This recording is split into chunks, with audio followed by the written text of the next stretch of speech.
Muy buenos días, estimados radioescuchas y público universitario en general que nos hace el favor de seguirnos a través de las distintas redes sociales de esta UNAM y en especial de la Facultad de Derecho, en particular a través de Facebook Live.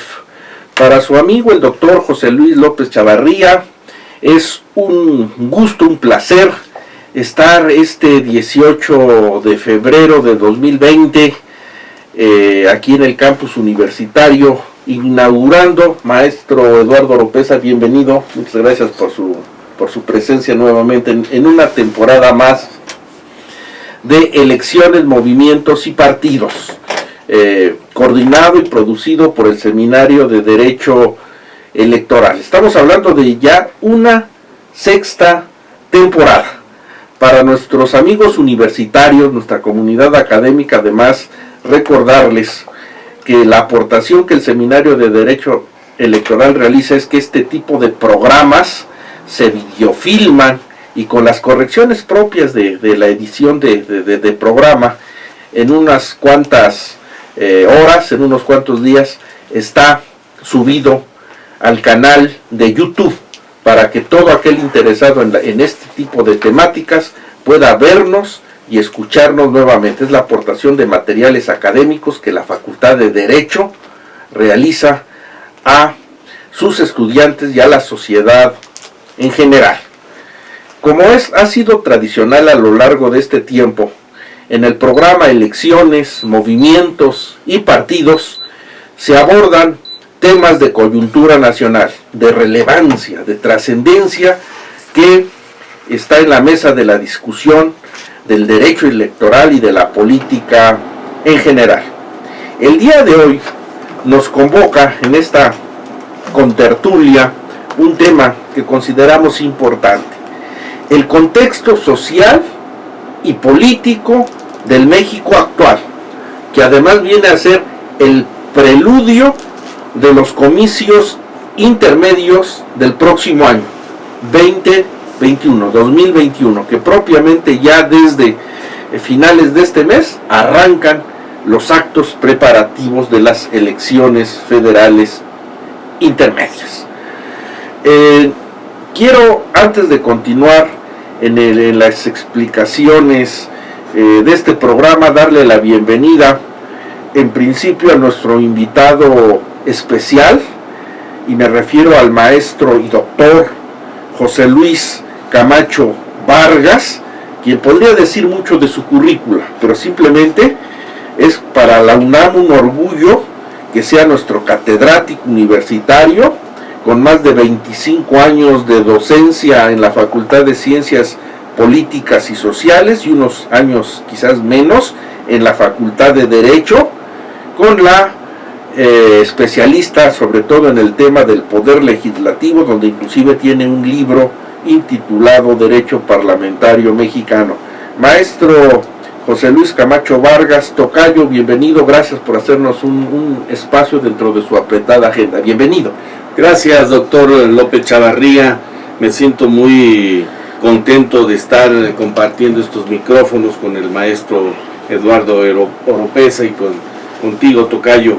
Reconozco y agradezco mucho esta invitación, me honra el estar en un espacio de la Facultad de Derecho, en este inmueble. Yo tuve la oportunidad de estudiar hace algunos años la maestría y le tengo mucho cariño, por supuesto, y la facultad nos ha formado pues a muchos miles, cientos de miles de egresados, y nos honra y siempre pensar que somos egresados de esta casa de estudio. Muchas gracias por invitarnos, doctor Chavarría. Maestro Eduardo Oropeza, ahora sí su entrada y bienvenida formal. Muchas gracias, maestro. Sí, muchas gracias, doctor. Bienvenido, doctor. Es gracias. Nuestro contertulio de siempre. El sistema político mexicano, en el preludio de unos comicios intermedios que se avisoran, pues ya no tan lejanos, cuando en el próximo año se llevarán a cabo la renovación de la Cámara de Diputados y además distintas elecciones locales, ¿no?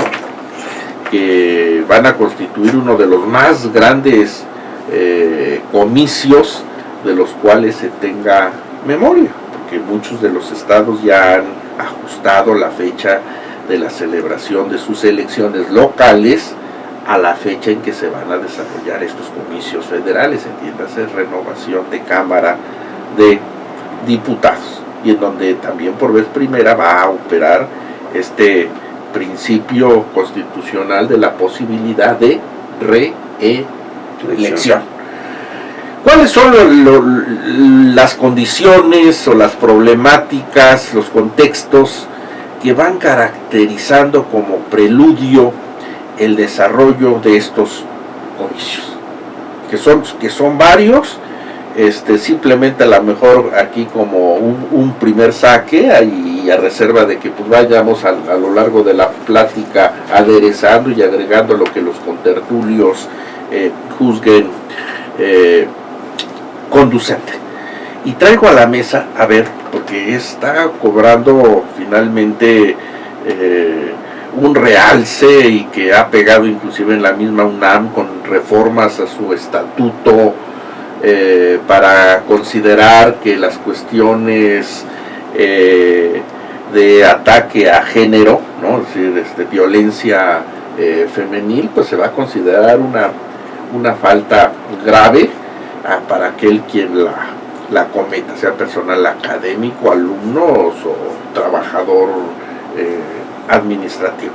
Pero en sí, la cuestión, pudiéramos decir, de este movimiento feminista, ¿no?, que está presente en nuestra máxima casa de estudios y que lamentablemente pues inclusive se refleja en que varios planteles actualmente están sin actividad, están tomados por estos grupos, viene a agregar no sé, un matiz especial a la vida política nacional, y cómo lo verían esta materia de cara pues a un desarrollo electoral ya no muy lejano, maestro doctor José Luis Camacho Vargas.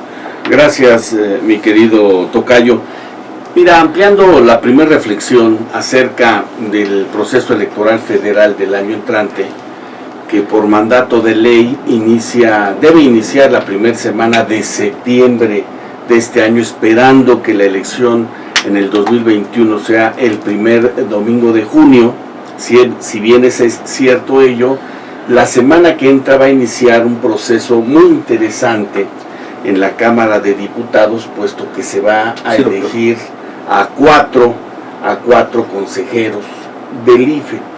Es muy importante porque al final de cuentas ellos pues forman parte del Pleno del Consejo General del INE y tendrán a su cargo no solamente la elección del 2021, que como bien ya lo dijiste, de forma federal son 500 diputados, 300 de mayoría y 200 de representación proporcional.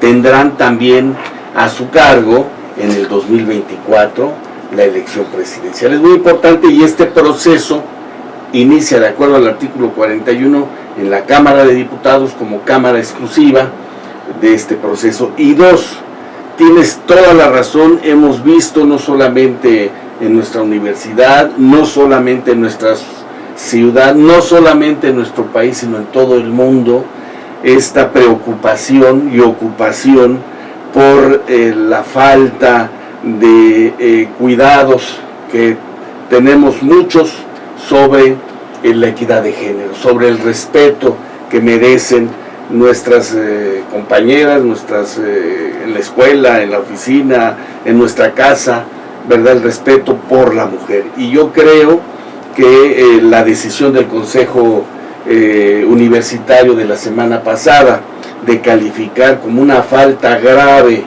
el que ofenda, el que lastime, el que hostigue a cualquier mujer en las aulas universitarias, pues es fundamental, es importante, y todos los miembros de la comunidad universitaria la apoyamos, por supuesto que sí. Claro, como abogados sabemos que quien afirma tiene también la carga de la prueba, porque desafortunadamente hemos visto en muchas circunstancias que no puede ser nada más con el dicho de alguien, que no son cosas sencillas, pero si algo se da dentro de la universidad, se tiene que proceder, si es algo probatorio, si no es un delito, si es una falta administrativa, pues será la autoridad competente, y no queremos que ese universitario forme parte más de nuestra comunidad. Pero si es un delito, tendrá que ser la autoridad civil, será el Ministerio Público del Fuero Común el que le toque esta responsabilidad y que se pone, porque tampoco puede haber injusticias, claro, y no tampoco podemos permitir que se maltrate, que se dañe el patrimonio, no solamente de la universidad. Hemos visto en Palacio Nacional cómo han dañado las puertas, las paredes de una serie de inmuebles. Yo creo que eso es también justicia, y nosotros como abogados defensores de la justicia debemos pronunciarnos en este sentido, mi querido doctor. Antes de darle la voz al maestro Eduardo Oropesa, como siempre, para que nos haga sus enriquecedores comentarios, sí, en efecto, es muy válido, y es de llamar la atención que tiene que en su momento agotarse y ventilarse todos los medios de prueba, agotarse todos los principios y mecanismos de defensa, porque no estamos hablando de una cosa menor.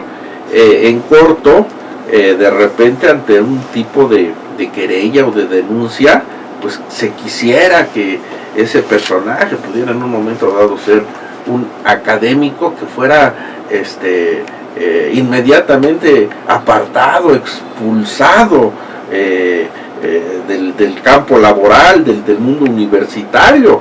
Ojo, esto tiene sus asegúnes y sus riesgos, pues es propiamente una afectación económica, de imagen profesional, de vida, en la que impacta no solamente a él, sino siendo cabeza de familia, a la esposa, a la familia, a los hijos. Entonces se tiene que ser cuidadoso, claro, ¿no? Y claro, en su momento el comisor de alguna situación probada, de agravio, de ofensa, pues también tiene que ser sancionado, completamente de acuerdo.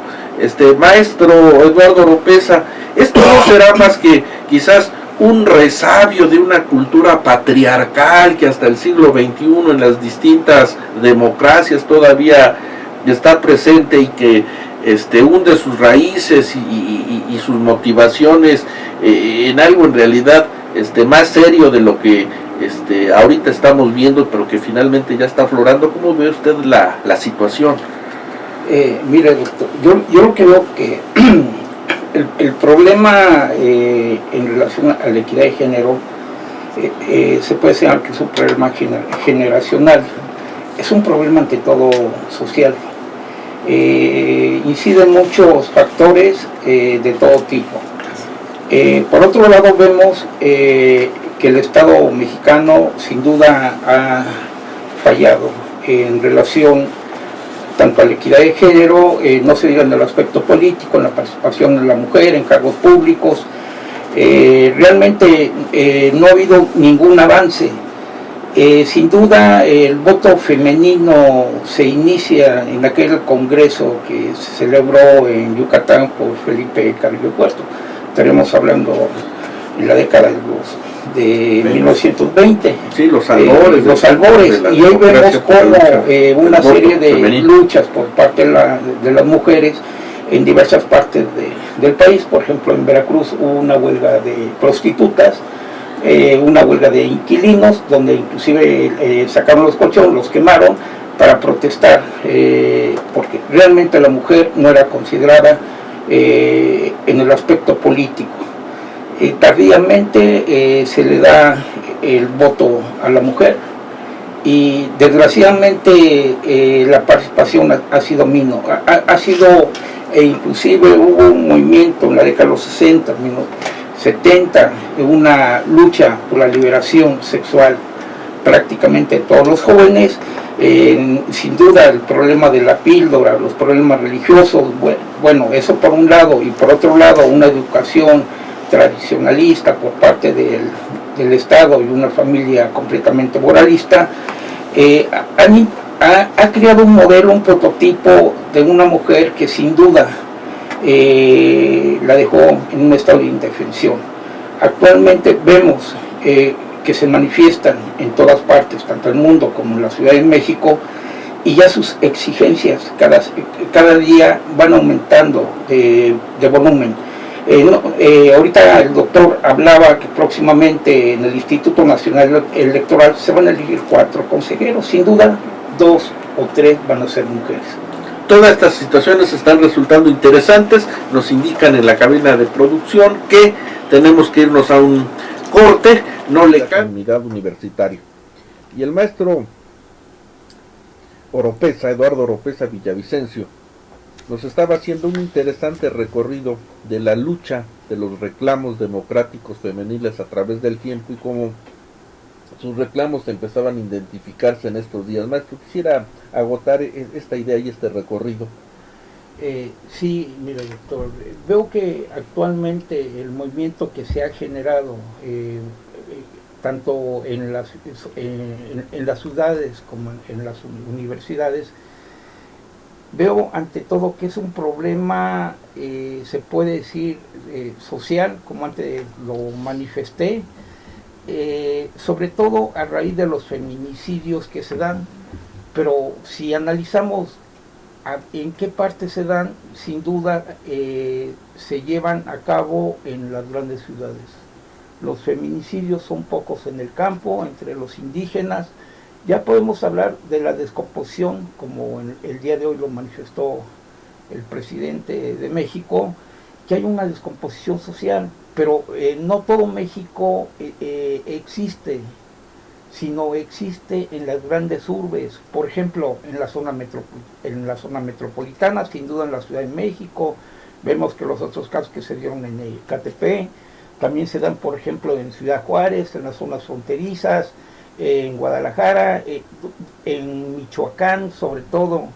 Entonces hay un elemento que hay que analizar bien y atacarlo o analizarlo de una forma multidisciplinaria. Aquí no es un problema jurídico, aquí es un problema donde tienen que intervenir toda la sociedad y más que nada todos los campos del conocimiento del área social. Es importante la participación de tanto de psicólogos, abogados, no se diga sociólogos, antropólogos, criminólogos, de todo tipo, y para realmente combatir, digamos, este tipo de fenómenos que atacan y dañan mucho a la sociedad mexicana.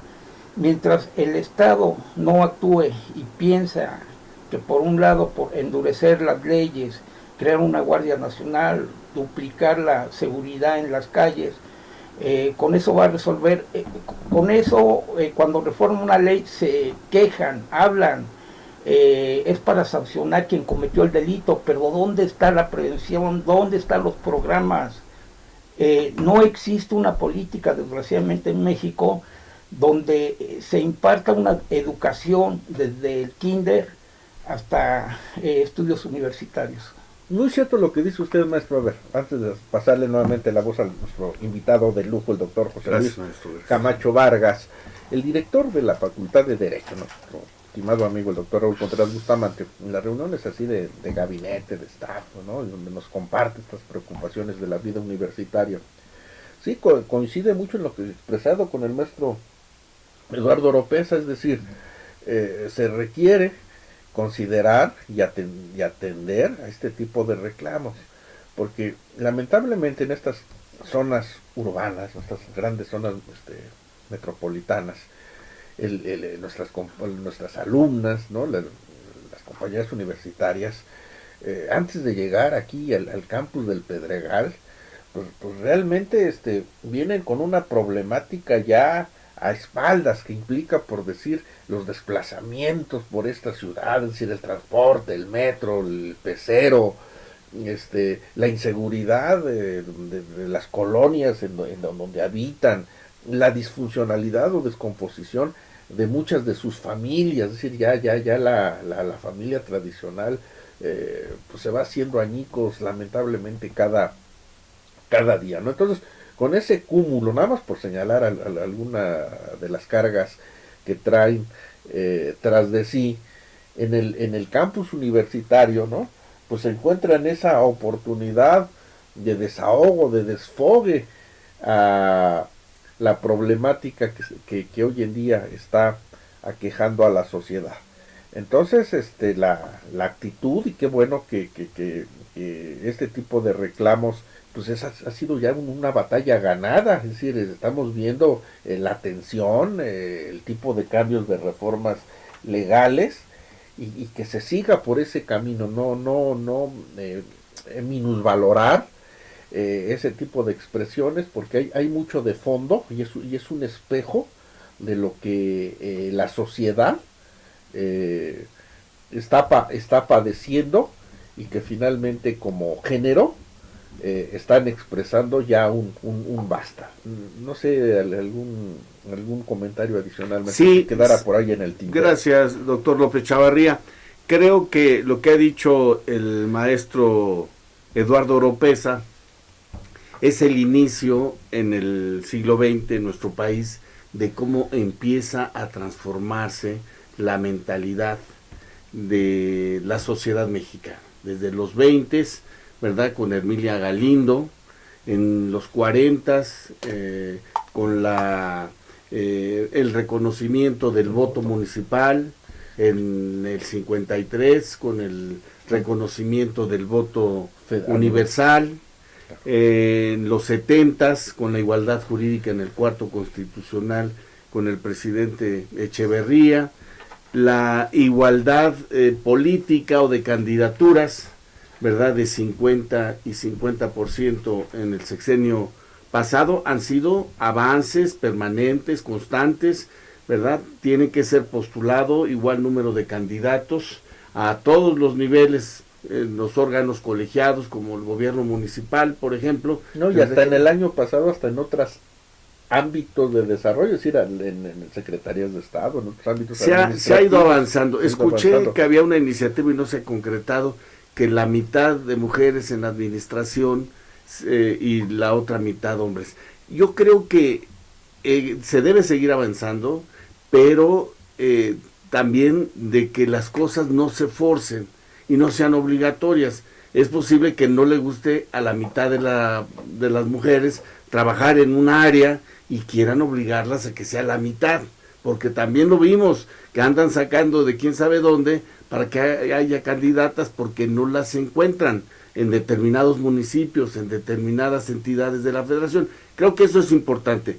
Yo creo que algún día esto no va a tener razón de ser, que diga que la mitad y la mitad, porque ya vamos a tener esa visión distinta, la percepción de una equidad de género por completa.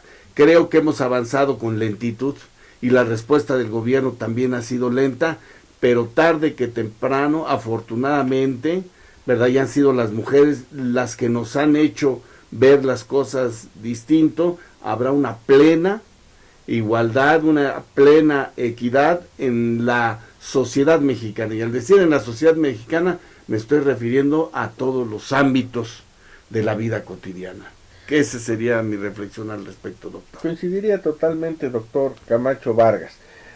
Hace un momento referenciaba una situación muy importante, como ya en estas semanas está por llevarse a cabo la sustitución de 4 integrantes del Consejo General del Instituto Nacional Electoral.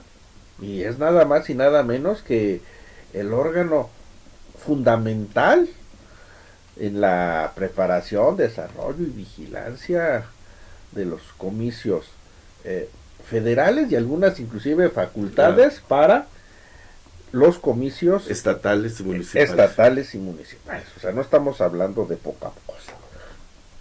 Y esto nos lleva sobre todo en el llamado gobierno de la Cuarta Transformación, en el sentido, y ha sido muy comentado en los medios, pues como ese disgusto, ¿no?, que tiene hacia la autonomía de los llamados órganos constitucionales autónomos. y el riesgo que esto conlleva. Las críticas y las evidencias no han sido menores. Tenemos el caso hace unos meses de la Comisión Nacional de los Derechos Humanos, donde hubo una feria en realidad de irregularidades, hasta lamentablemente en el Senado hay un poco inmiscuido cuando hay un voto raro en la urna y en el conteo que parecía que deslegitimaba este tipo de situaciones. Y ahora nos enfrentamos, pero no ha sido el único caso, sino el organismo encargado de la regulación energética, el mismo presidente que estaba al frente de tal organismo, mejor decidió presentar su renuncia. Pudiéramos dar una lista de ejemplos. Lo cierto es que en materia electoral, pues hoy nos enfrentamos con esta sustitución y nuevamente esa sospecha, ¿no?, de duda, que está presente en los distintos medios de comunicación, en los analistas y teoréticos de la política. ¿Qué importancia, le preguntaría al maestro doctor Camacho Vargas, implica pues la imparcialidad y transparencia para la conformación del Instituto Nacional Electoral? Mira, doctor López Chavarría, quisiera primero hacer un pequeño comentario acerca de los órganos constitucionalmente autónomos. Estos órganos se han creado con la intención de acotar el poder porque era una atribución que tenía el Ejecutivo Federal. Llámese Banco de México, ¿te acuerdas, verdad? Échenle más a la maquinita, sí, para claro, hacer billetes, no había un orden. La misma Comisión Nacional de Derechos Humanos, la Comisión Federal Electoral que se crea en el 46 y que el gobierno era parte y juez en todo esto. Sí, el secretario de Gobernación la presidía. Entonces, se ha ido limitando. Yo creo que se entiende mal cuál es la misión de los órganos autónomos. Es limitar el poder, sobre todo de atribuciones discrecionales que ha tenido el Ejecutivo Federal. Pero particularmente, como lo comentas tú, del INE, creo que hemos sido injustos con el INE, porque varias generaciones de mexicanos pelearon, dieron la vida, porque claro, hubiera verdaderamente una autoridad electoral confiable, seria e imparcial. Y después de muchos años, tú como experto en materia electoral lo sabes, la ley electoral del 11, del 17, del 18, del 46, y prácticamente con cada presidente había una modificación y actualización en materia electoral en nuestro país, hasta llegar a los 90, cuando se crea este órgano, primero dependiente de la Secretaría de Gobernación, posteriormente ciudadanizado, ¿qué? Que era lo que queríamos, ¿verdad? El primer órgano electoral ciudadanizado que, más que ser imparcial, yo creo que fue antipriista, pero hubo un efecto importante y en el 2000 llegó un partido distinto al hegemónico durante 70 años, ¿verdad? Y hubo un cambio y no se rompió ni un solo vaso con agua en nuestro país gracias a esta autoridad electoral en la que todos confiamos. Sí, en el año 2000 todos confiamos y dijo, por aquí es, por aquí es. En el 2006 debimos de haber actuado todos los partidos, o debieron de haber actuado todos los partidos políticos de la misma forma. Eran las reglas del juego, uno ganó por muy poquito margen y se debió de haber reconocido y vámonos a trabajar. En el 12 sucedió lo mismo, ¿verdad? Y hubo cierto jaloneo.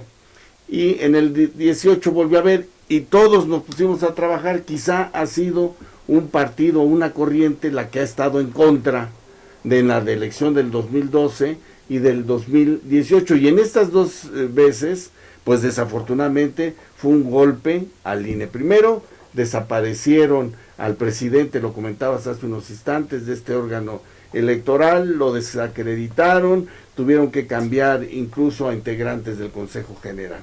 Y en el 2012 igual, a grado tal que dejó de ser un instituto federal electoral para ser un instituto nacional electoral. Hubo muchos reclamos, tú lo tienes muy presente. ¿Por qué? Porque pues de coordinar solamente las elecciones federales, de repente se le dio autoridad para coordinar también elecciones estatales y locales, y pues a algunos, con justa razón, pensando en que se inmiscuía en asuntos internos y atacando la soberanía de cada entidad federativa. Bueno, pues ya está. ¿Y qué es lo que nos corresponde a nosotros como ciudadanos? ¿Es una institución creada conforme a la Constitución y a la ley? Sí. ¿Es confiable? Sí. Y debemos de respaldar a este Instituto Nacional Electoral, que lo construimos todos nosotros. ¿No gusta algo? Bueno, pues ya está el Poder Legislativo y el Ejecutivo para que se modifique la ley de partidos políticos, o porque ahora son 3 nuevas leyes. Antes estaba todo en lo que fue la LOPE, después el Código Electoral y después la Ley de Organizaciones y Procesos Electorales, ahora 3 ordenamientos. ¿Hay algo que no gusta? Pues que lo cambien, pero no podemos atacar, no podemos culpar, y no podemos filtrar informaciones y desacreditar. Hay un presidente que es un universitario con prestigio, ¿verdad? Las cosas han salido bien, y ahora que se elijan estos nuevos consejeros en pocos días, 2/3 partes de los diputados presentes, con esa votación calificada, saldrán estos 4 consejeros, que esperemos que sean, como tú dices, imparciales. No que no tengan simpatía partidista, pues difícilmente alguien va a andar en la política y no va a simpatizar con nadie, pero eso no quiere decir que sean chuecos, o que sean inequitativos, o que busquen provecho personal. No, simple y sencillamente que actúen como marca la ley y que honren la confianza que el pueblo de México les da. Si no notoriamente proclive a alguna facción política, que desde luego restaría, ¿no?, credibilidad, claro, o legitimidad a su actuación. ¿Usted qué esperaría, maestro? Yo lo que veo que hay un conflicto, yo digo, de interés con el Estado, tanto del Instituto Nacional Electoral con la Secretaría de Gobernación.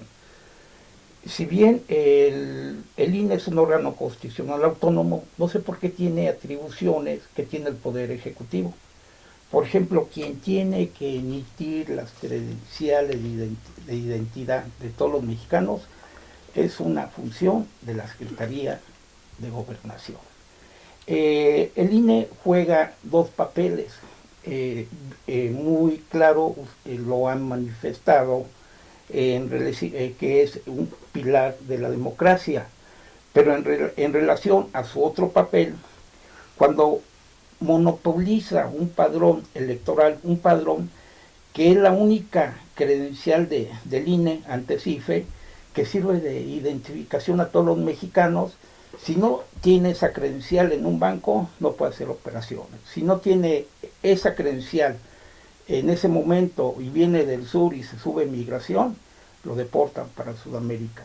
Sencillamente aquí va a haber, yo digo, nuevas reglas en cuanto a la ley orgánica del Instituto Nacional Electoral, y sin duda lo que ahorita estaba peleando la Secretaría de Gobernación, en que le proporcione todo ese padrón de identidad de los mexicanos. Yo creo que tarde o temprano el Estado debe actuar. En España hay un instituto que depende del gobierno de identidad en muchos países.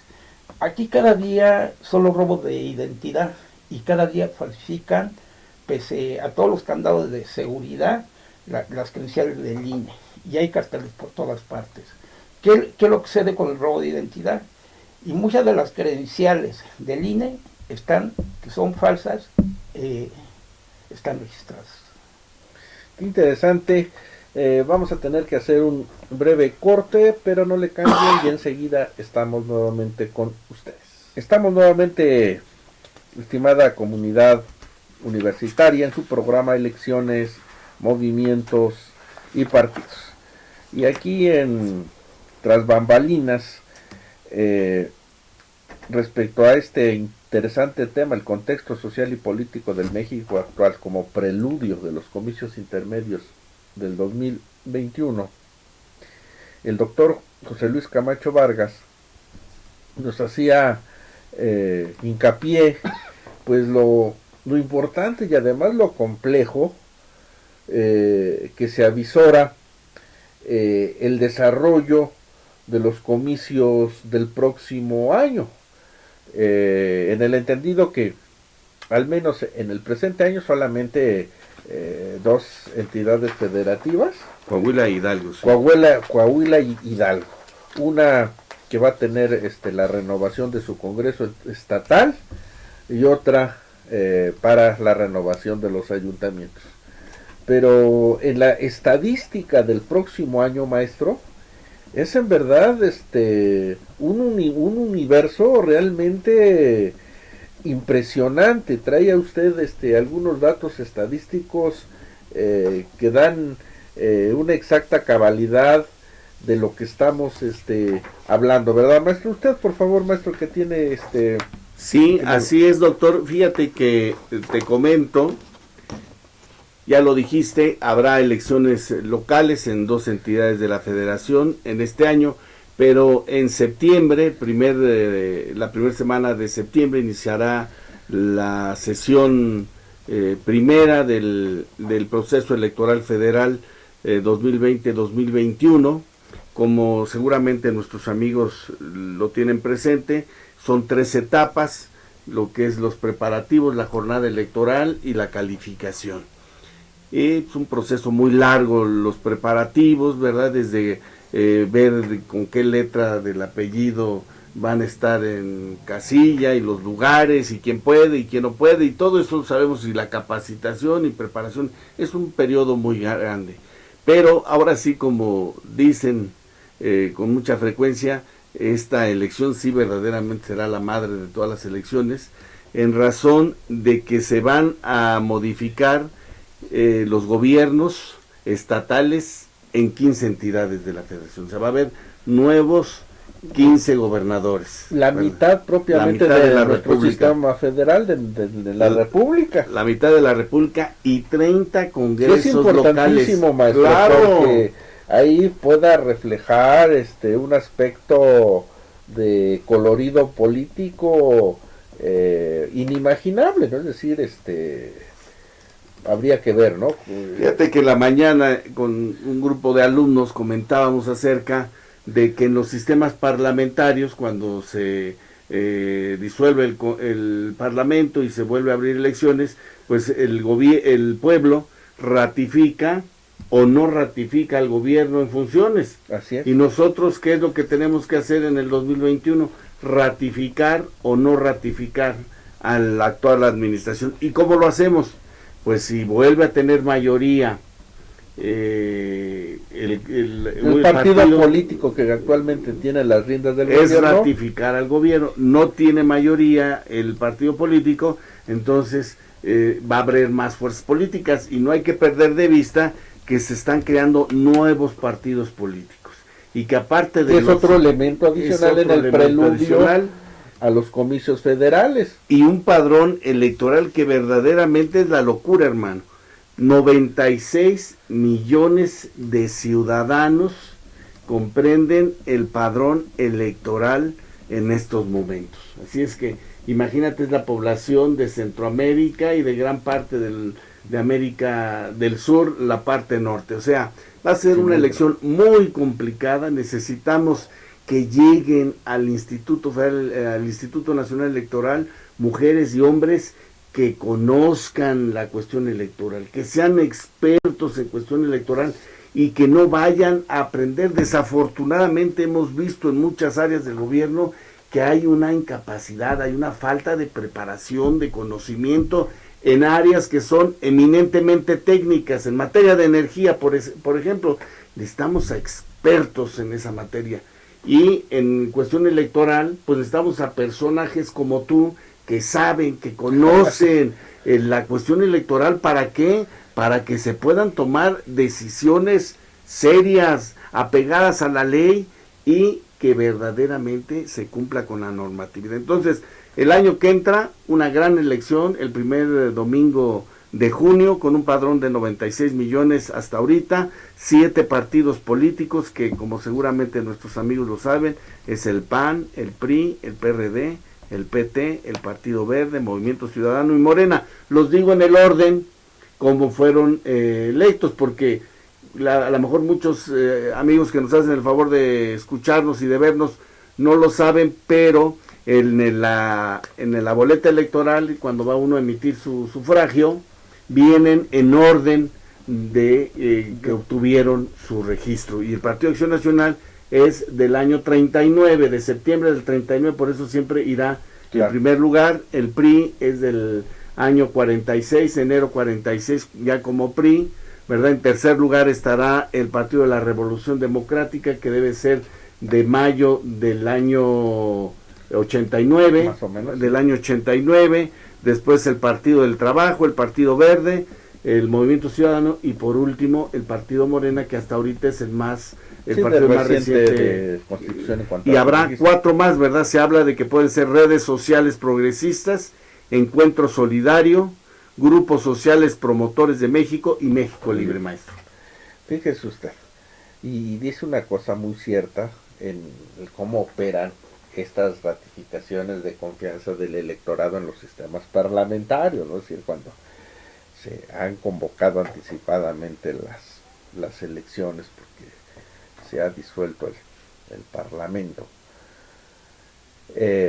Nada más que, a ver, la diferencia en esas condiciones democráticas es que la presencia de los partidos políticos en un sistema parlamentario desde luego es muy activa, ¿no? Es decir, el líder de la oposición en situaciones como en Inglaterra llegan a la vigilancia tal de los miembros del gabinete hasta constituir un gobierno paralelo, un gobierno a la sombra, para hacerle, como en términos futbolísticos, un marcaje personal a la política pública que esté desplegando el titular de ese ministerio, y desde luego destacar los errores, las fallas, las faltas, las anomalías que ese ministro está realizando.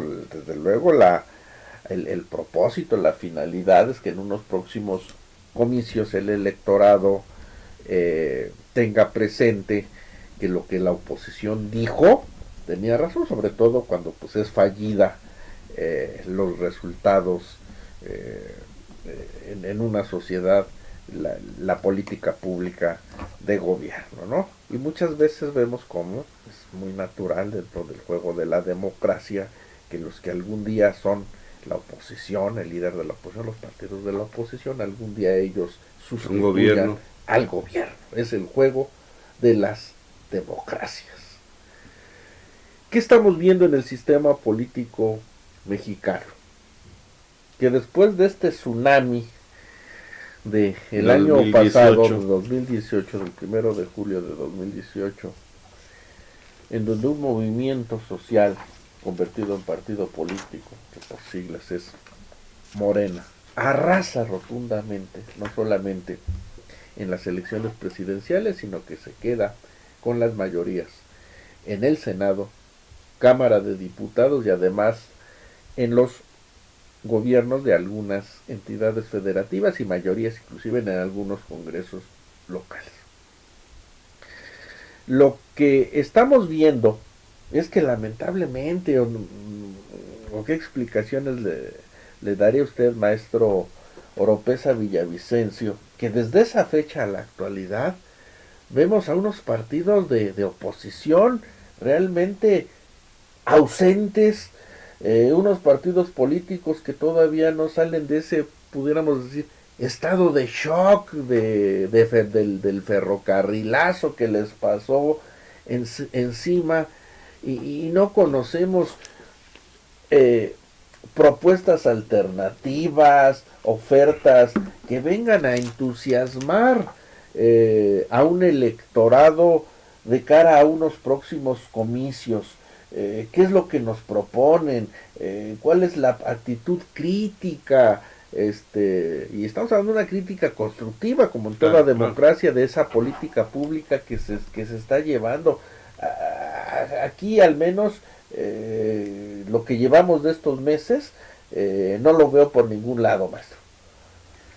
Mire, doctor, yo lo que veo que al constituirse Morena realmente no es un partido que surja de la izquierda, sino es un conjunto de intereses de políticos de otros partidos. tanto del PRI como del PAN sobre todo, y del PRD. Al ver que la oposición se extingue y sencillamente al captar a los principales líderes o a los hijos de aquellos líderes que fueron inclusive mártires de la democracia y que ahora son funcionarios tanto de un partido, sobre todo de Morena, realmente se constituyó un partido único en el poder. Ayer hubo un evento masivo, ya tenemos un corporativismo obrero como si fuera la CTM. Por primera vez vemos una arena llena, un público completamente concurrido. Ha sido el evento más concurrido después de las elecciones del presidente de la República. Sencillamente hay un pacto ya con los trabajadores y con los empresarios y que están definiendo unas nuevas reglas, se puede decir, político-electorales. Los programas sociales, ¿hacia dónde nos conducen? A un corporativismo, a la captación del voto, pero ahorita se presenta los siervos de la democracia. Los siervos, ¿no? Pero hay un fenómeno que se presenta, de va a ser nación, determinante, ¿no? Sí. El voto femenino, y va a ser el voto de castigo para Morena. Yo le preguntaría al doctor, de esos 96 millones de ciudadanos, ¿cuántas mujeres constituyen ese padrón? Creo que la mayoría. La mayoría son mujeres. Sin duda, y mientras exista problemas como ahorita están presentando en Palacio Nacional, como ahorita están presentando en la alcaldía tanto de Tláhuac como de Xochimilco y en otros estados de la República, en Ecatepec, relacionados a los feminicidios, relacionados a la impartición de justicia, vemos por un lado que no existe un equilibrio de poderes, que no hay un respeto hacia las entidades federativas. El presidente, cuando se dirige a la jefa de gobierno, se dirige como un miembro más de su gabinete, Claudia, véanlo con Claudia, no dice con la jefa de gobierno, no respeta una autonomía, tampoco respeta una autonomía de la fiscal de justicia de la Ciudad de México, sino para él gobernar es que todos le sirven a un centralismo prácticamente absoluto. Le preguntaría al maestro José Luis Camacho Vargas, más bien le solicitaría que a manera de conclusión, ¿qué le gustaría de idea que se quedara nuestros radioescuchas y la comunidad universitaria que nos ve a través de Facebook Live? ¿Cuáles serían sus reflexiones finales? Pues mi deseo, por supuesto, como la inmensa mayoría de los mexicanos, de los ciudadanos de la República, que haya elecciones transparentes y que lo organice un sólido y fuerte instituto electoral. Seguramente de los 96 millones pues irán a votar la mitad, quizá en elección intermedia baja mucho, a lo mejor 40 y tantos millones de habitantes incorporados al padrón, y sin duda alguna, maestro, yo creo en el Senado actualmente no tienen mayoría ni calificada ni absoluta, tienen mayoría relativa porque tienen 60 senadores el partido mayoritario. En la Cámara de Diputados hicieron ahí algo muy extraño y obtuvieron pues no solamente la mayoría absoluta, sino están a 10 curules de tener la mayoría calificada, porque violentaron el principio consagrado en el artículo 54 de la Constitución de que no haya un 8% más en curules de lo que obtuvieron en la votación. Hubo ahí una cuestión extraña, pero sí queremos que el próximo año sea esto muy claro, muy transparente y que vayamos todos a votar.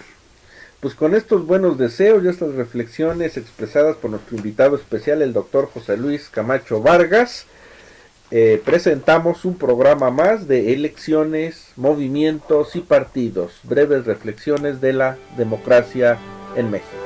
Nos vemos, hasta la próxima.